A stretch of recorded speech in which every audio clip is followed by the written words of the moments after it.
been doing practice with your child, but just to kind of show you the way in which these are kind of different from things your child might do at school.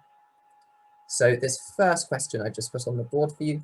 At a quiz show, Rachel has to choose between the following 3 coloured boxes to win a car, and just one of the sentences written on the boxes is true. We have to work out which box has the car inside.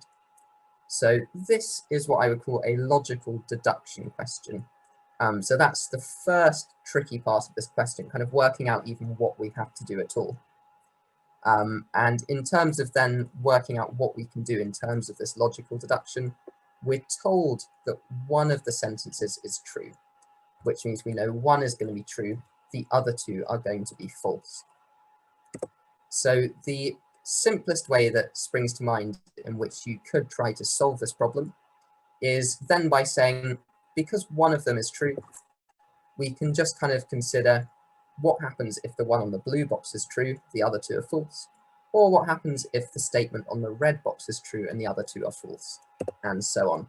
And you can sort of make a little table, and you'll find often you get kind of contradictions for some of the possibilities. If I just give you an example, so if we said the blue box was true, which says the car is in this box, then the yellow box has to be false because only one of the statements is true, but then the car is not in the blue box is false, which tells us actually the car is in the blue box. So things like that can kind of give us some issues.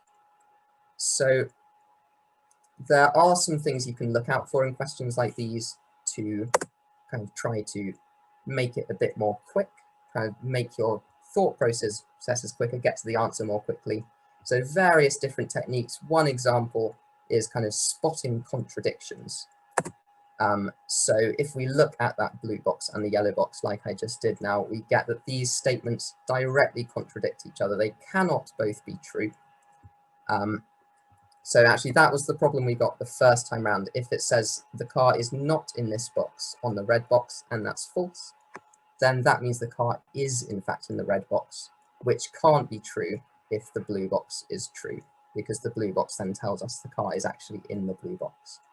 But if you manage to identify the blue box and the yellow box contradict each other, you don't have to go through the whole table, because you know it's actually just going to be one of those 2 that has to be true. And that can kind of get you to the answer more quickly. Then I've just got a couple more examples to show you of the sort of questions that can come up, which are again kind of more difficult than what you might see.